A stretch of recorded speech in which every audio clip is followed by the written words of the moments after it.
Hi, I'm Alex Archbold, and I've been buying and selling antiques since I was 9 years old. From basements to scrapyards, I'll look just about anywhere I can to find lost antiques and collectibles. And sometimes I'll go big and buy everything. With my wife and kids, we run an antique shop in Edmonton, Alberta, Canada, filled with some of the most unique items we can find. I never know what's going to happen or who I'm going to meet. This is our life, this is our adventure, and this is Curiosity Inc. From home, honey. Good morning, everybody. I'm waiting right now for the doors, you can't really see it, the doors of the auction house to open up. Why am I here? Well, every week, essentially, I try and bring some stuff down to the auction.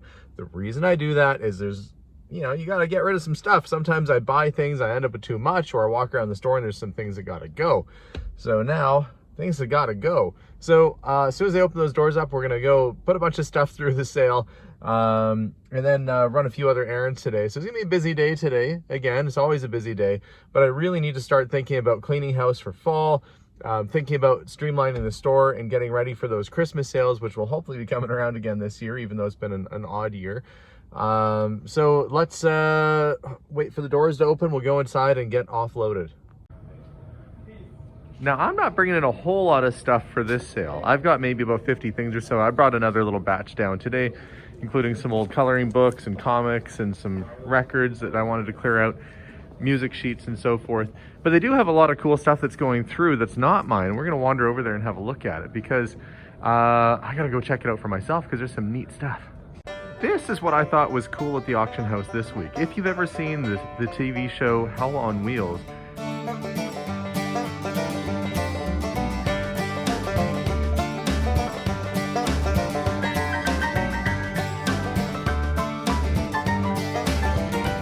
Western setting where they basically struggle very hard to lay a railway line across America.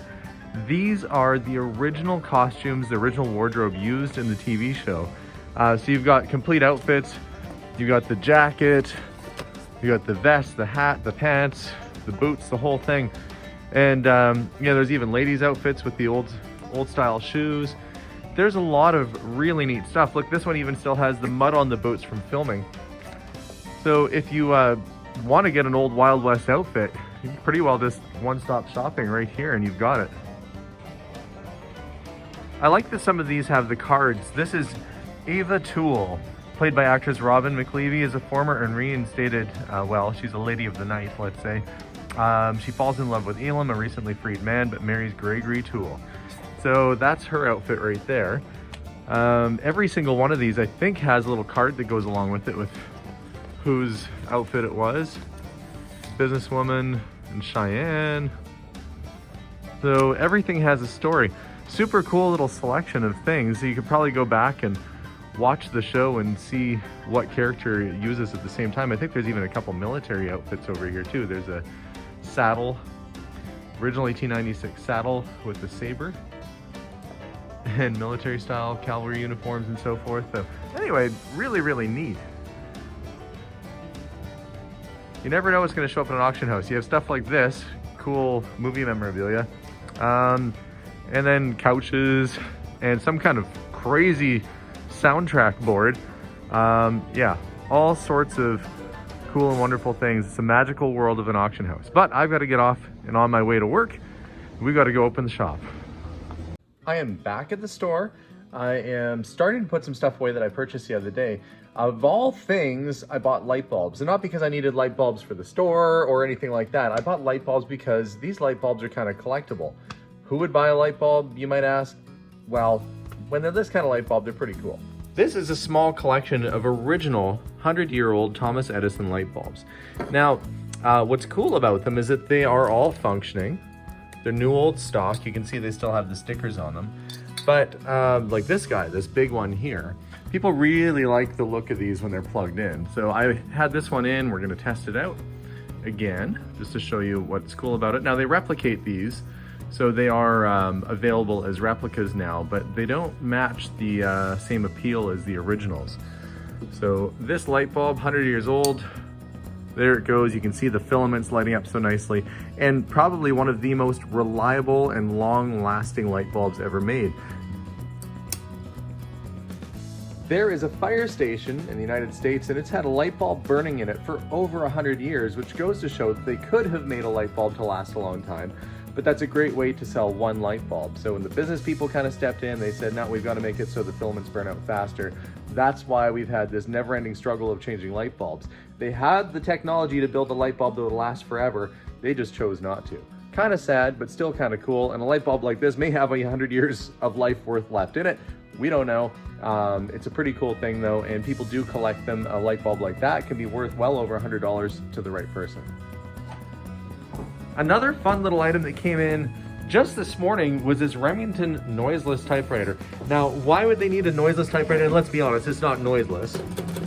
Still is gonna make some noise, just not as much as a regular typewriter. These were invented for office use so that if there was a whole bunch of people working away, it wouldn't drive you crazy. Because you get a bunch of these going and yeah, it would drive you nuts after a while. Condition is really good. It even came with the original little metal stand for it. So cool little collection, cool little piece, and I'm sure somebody who's a typewriter collector would just love to have that. This has been kind of a strange day for me.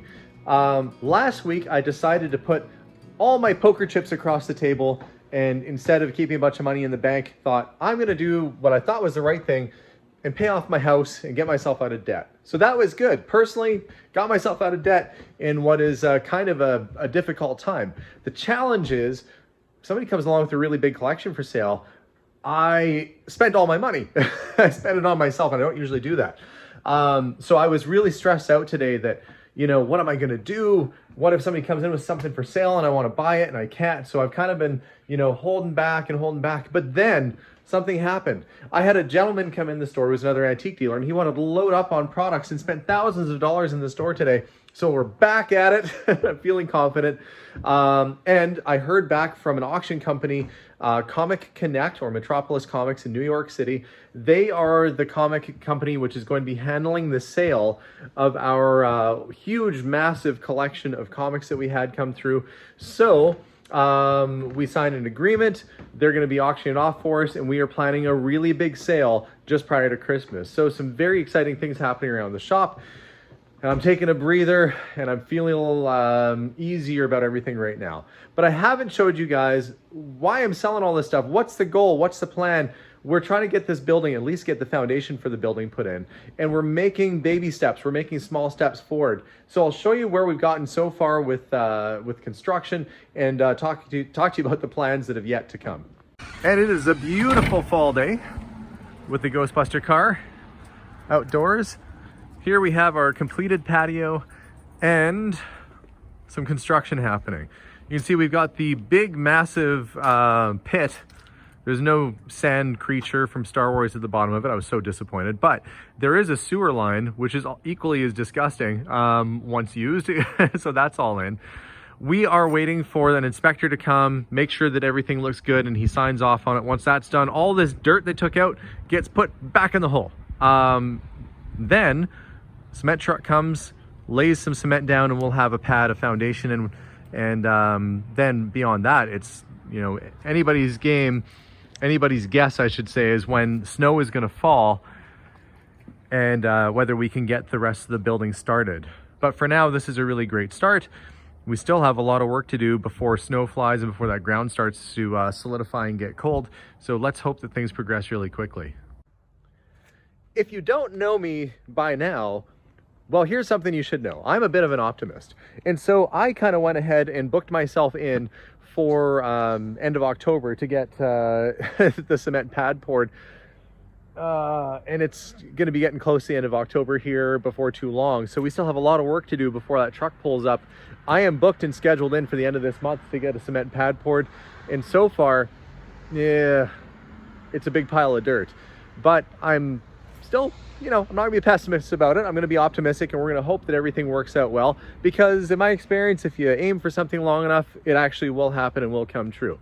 So I'm gonna stay focused on sales in the store for the time being to raise the capital so that we have the money to finish putting up this building. And the sale of those comic books will definitely help, but that's not gonna happen until just before Christmas. So again, might be a little bit tight around here for a bit, but we're gonna get things done. In the meantime, the store is pretty well still fully stocked. I mean, heck, you wouldn't know that I've been pulling stuff out of here to sell at auction. Still lots of stuff all over the walls. This little Honda Super Hawk is going to be going off to Ontario on Saturday, and then I've got a Lambretta or two that need to be replacing it. And I'm starting to run out of room because I ended up getting a pinball machine the other day, which is kind of a super cool one. This is a 1970s Gottlieb jet spin. Jet spin! If you can stay on a surfboard, well, that's cool. Why not take that surfboard all the way to outer space and go on the jet spin? What a crazy looking, kind of spacey, weird concept. I can't tell if is this what people in the future look like? Or are these superheroes? I don't know. That guy looks like he's got some kind of like head unit mask on. I think he's punching or dancing. I don't know what. Anyway, there's some kind of weird disco surfing space thing happening here. What an odd concept. But it is kind of a fun machine. I have it set up on free play right now, so the kids, young and old, can give it a try and play it. But the fun thing about it is it's got this little rotating star target and these great graphics of guys. Let's see how I will fare getting the target to him. Oh, down she goes. But old pinball machines like this are just so much fun. Truth be told, we had one in our house for a while, sold it, regretted it because the kids love playing it. I might have to get myself one again because they are just a real fun machine. And if you can't tell, yes, I like pinball machines. We got a few of them over here too, and I usually leave these set up so that kids can come around and play. I particularly like the road race model because it's car themed, of course. It looks almost like a Pontiac. They're racing there. I'm pretty sure the girls are excited for the race to start and not jumping out of the way that they're worried these guys are going to hit them. Look at the aggressive looks on their face as they're eyeing each other up at the starting line. But they better hurry because there's more people finishing, or maybe they're at the finish line. That's what it is, because you got the checkered flag there. Either way, a fun sort of glimpse into the 1960s sort of era of car racing. Lots and lots of fun.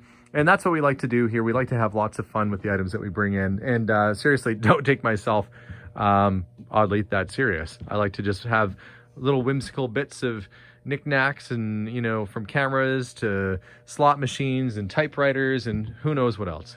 Okay, I got an update from the city. I was under the impression that they would just call me and say, hey, we're going to be down there like at, 1 o'clock or 2.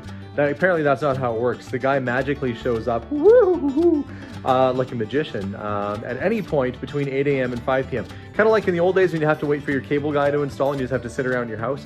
Problem is, this isn't my house. This is a store. We don't open until 11, so that means I've got to get my butt down here at 8 a.m. tomorrow and potentially the next day in the off chance that this person should show up, because they said if I'm not here and they try the door and it's locked, they're going to fail me. And I can't risk having the project failed right now because we have all sorts of stuff planned for the end of this month. So I guess it's an early call for me, and I'll just come and hang out in my shop and play that pinball game while I wait for him to show. So there you have it. Either way, guys, more updates coming soon. If you want to check out Kastner Auctions and see the sort of things that they've got up, like all those cool cowboy outfits, that's kauctions.ca. We also do a big auction with them, usually once a quarter. We'll probably be doing another one come Christmas time, another big antique sale. And the big comic book auction is still yet to happen. That is going to be happening, I think, sometime in November or December. So that's going to be Comic Connect, or Metropolis Comics is the same company. We're going to be selling off a whole pile, thousands, like 8,000 to 10,000 comics, and plus another 4,000 or 5,000 or more movie posters, all going up, available for bidding at Comic Connect. So you don't want to miss that. It's going to be a really big sale. So lots of exciting stuff happening. I'm going to take off out of here pretty soon because I'm going to get some rest, because I'm going to be back here first thing in the morning. So that's it for me, guys. Have a wonderful night. Stay tuned for more episodes and more adventures, and we'll see you all soon. Bye for now.